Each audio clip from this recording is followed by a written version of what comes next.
बिस्मिल्लाहिर्रहमानिर्रहीम। Welcome to Ghazal Asif channel. नाजरीन, आज हमारा टॉपिक है गर्मियों की छुट्टियों को कैसे गुजारा जाएगा। नाजरीन, गर्मियों की छुट्टियां वो कीमती वक्त होता है जिससे हम बहुत कुछ सीख और सिखा सकते हैं, मगर हम में से अक्सर लोग ये सोचकर ही वक्त ज़ाया कर देते हैं, कोई बात नहीं, अभी तो छुट्टियां हैं। इस तरह बच्चों की रूटीन ख़राब कर दी जाती है। रात देर तक जागना और सुबह देर से उठना मामूल बना लिया जाता है। पढ़ाई के नाम पर वही बोरिंग होमवर्क और लाड के नाम पर सारा दिन स्क्रीनिंग यानी मोबाइल्स, लैपटॉप्स, टैब्स वगैरह थमा दिए जाते हैं। इस कीमती वक्त को कैसे बेहतरीन तरीके से इस्तेमाल किया जा सकता है कि बहुत से फ़वाइद हासिल हो सके। इसका जवाब बहुत आसान है अगर अच्छे तरीके से मैनेज किया जाए। सबसे पहले बच्चों को घर के काम और सलीका सिखाएंगे, सोचे बगैर कि लड़का है या लड़की, डिसिप्लिन सिखाएं। अक्सर वालिदैन को ये शिकायत होती है कि बच्चे अपनी जगह पर चीज़ नहीं रखते, घर में उठकर पानी भी नहीं पीते, घर के किसी काम में दिलचस्पी नहीं लेते। नाज़रीन, डिसिप्लिन और सलीका बहुत अहम स्किल है और ये लड़का और लड़की दोनों में होनी चाहिए। मुश्किल वक्त में खाने के नाम पर कम से कम एक अंडा और चाय बनाना तो लड़कों को भी आना चाहिए। अपने हाथ से काम करना और सेल्फ मेड बनना चाहिए। स्कूल गोइंग डेज में ऐसा होता है कि बच्चों के पास इतना टाइम नहीं होता कि वो डिसिप्लिन और सलीके पर तवज्जो दे सकें, इसलिए छुट्टियां बेहतरीन वक्त हैं इस स्किल में महारत हासिल करने के लिए।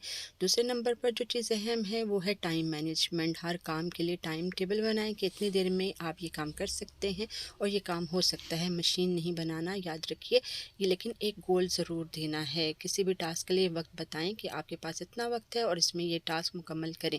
वक्त पहले ज़्यादा बताएं, फिर आहिस्ता आहिस्ता कम करते चले जाएं। याद रहिए कि ये सिर्फ टाइम मैनेजमेंट सिखाने के लिए है, मशीन बनाने के लिए नहीं। इसलिए डांट डपट वगैरह से परहेज़ करें, बल्कि हौसला अफजाई करें।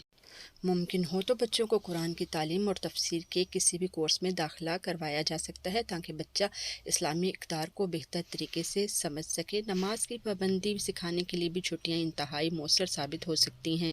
आजकल इंग्लिश लैंग्वेज कोर्सेज़ भी बहुत अहम हैं और मुयस्सर भी, इसलिए ज़बान को सीखना भी बहुत ज़रूरी है। इस ज़बान पर महारत हासिल करना भी बहुत ज़रूरी है। रिसर्च ये साबित करती है कि जो बच्चे एक से ज़्यादा ज़बानें बोलते और लिखते हैं वो आम बच्चों के मुकाबले में ज़्यादा ज़हीन होते हैं।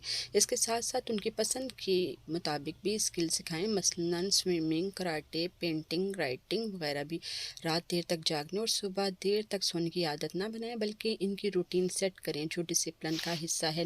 बच्चों में हेल्दी हैबिट्स डेवलप करें, जैसे कि रीडिंग, राइटिंग, फ़िज़िकल एक्टिविटीज़ वगैरह। बच्चों की उम्र के मुताबिक फ्रीलांसिंग के कोर्सेज़ भी अवेलेबल होते हैं। बच्चों को नानी, मामू, खाला, चचा के घर भी ज़रूर लेकर जाएं, लेकिन इसके साथ साथ बच्चों को आउटिंग के लिए भी लेकर जाएं ताकि वो ज़्यादा से ज़्यादा चीज़ों को खुद एक्सप्लोर करें।